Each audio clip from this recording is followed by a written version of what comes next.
حج کے موقع پر ایک آزمائش ہے. احرام کی شرط ہے کہ عورت اپنے چہرے کو نہ چھپائے، یعنی اپنے چہرے کو ننگا رکھے. کیوں؟ اس لیے کہ امتحان گاہ میں مرد اور عورت کھڑے ہوتے ہیں، اللہ کا گھر سامنے. اللہ دیکھنا چاہتا ہے میرا بندہ میرے سے ڈر کر کے اپنی نظر کی حفاظت کرتا ہے کہ نہیں کرتا ہے. ایک طرف عورت کو کہا کہ چہرہ نہیں چھپانا،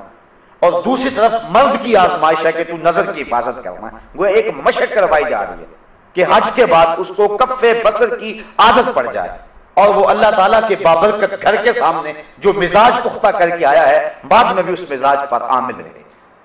لیکن حضرت عائشہ رضی اللہ تعالیٰ عنہ فرماتی ہیں کہ احرام کی شرط تھی چہرہ ننگا رکھنا، لیکن جب مرد ہمارے سامنے آتے تھے تو ہم کسی پنکھے کے ساتھ، وہ جو دستی پنکھا ہوتا ہے، اور کسی ایسی چیز کے ساتھ یا کپڑے کے ساتھ، یعنی چہرے کو تو لگا نہیں سکتے، اس سے تو جو ہے وہ پھر دم پڑ جائے گا اگر چہرہ چھپ گیا، تو دور کر کے مردوں کے سامنے کر دیتے تھے کہ اس حالت میں بھی وہ ہمارا چہرہ نہ دیکھ سکے. حضرت سیدہ فاطمہ زہرا رضی اللہ تعالی عنہا کا پردہ، حضرت عائشہ رضی اللہ تعالی عنہا کا پردہ، بلکہ مشکات کتاب الجنائز کی آخری روایت ہے. حضرت عائشہ رضی اللہ تعالی عنہ فرماتی کہ حضور کے وصال کے بعد، حضرت سیدنا صدیق اکبر کے وصال کے بعد بھی میں جب ان کی قبور پر زیارت کے لیے جاتی تو میں معمولی اوڑھنی اوڑھ کے چلی جاتی، اس خیال سے کہ ایک میرا شوہر ہے اور دوسرا میرا والد ہے،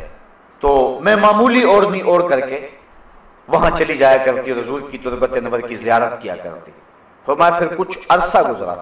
کہ حضرت عمر فاروق رضی اللہ تعالی عنہ کی بھی تدفین ہو گئی. اب ام المومنین کیا فرماتی ہیں فواللہ ما دخلتہ الا وانا مشدودۃ علی ثیابی حیاء من عمر، کہ اس کے بعد جب بھی میں جاتی تو موٹا کپڑا لے کر جاتی، مجھے حضرت عمر سے حیا آیا کرتی تھی. ایک تو یہاں حضرت ام المومنین کا عقیدہ سمجھیے، اور دوسرا حیا کی کیفیت یہ ہے کہ حضرت عمر فاروق رضی اللہ تعالی عنہ سے، جو کہ قبر میں ہے اور مٹی کے کتنے پردے ہیں اوپر، لیکن فرمایا اس کے باوجود میں اوڑھنی اوڑھ کے جایا کرتی تھی کہ مجھے حضرت عمر فاروق سے حیا آیا کرتی تھی. اللہ کے محبوب علیہ السلام نے ارشاد فرمایا کہ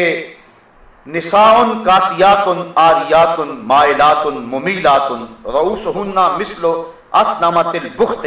لا يدخلن الجنۃ ولا یجدن ریحہا. فرمایا بہت ساری عورتیں کہ جنہوں نے کپڑے تو پہنے ہوئے ہیں لیکن ان کا لباس اس طرح کا ہے کہ ان کے ابھار اور ان کی پردے والی چیزیں ظاہر ہوتی ہیں، وہ لوگوں کو اپنی طرف مائل کرنے والی ہیں اور لوگوں کی طرف مائل ہونے والی ہیں، اور ان کے سر ایسے ہیں جس طرح بختی اونٹوں کی کوہانے ہوں. حضور نے فرمایا کہ وہ عورتیں کبھی بھی جنت میں داخل نہیں ہوں گی، بلکہ وہ جنت کی خوشبو بھی نہیں پائیں گی. اور احادیث میں آتا ہے کہ جنت کی خوشبو 500 سال کی مسافت سے آنا شروع ہو جائے گی. ابھی بندہ 500 سال دور مسافت پہ ہوگا کہ جنت کی مہک آنا شروع ہو جائے گی. لیکن جو عورتیں لباس پہننے کے باوجود بھی برہنہ رہتی ہیں اور جو لوگوں کو مائل کرتی ہیں اور ان کی طرف مائل ہوتی ہیں، اقبال نے کہا تھا نوجوانہ چو زنا مشغول تن از حیا بیگانہ پیرانے کہن،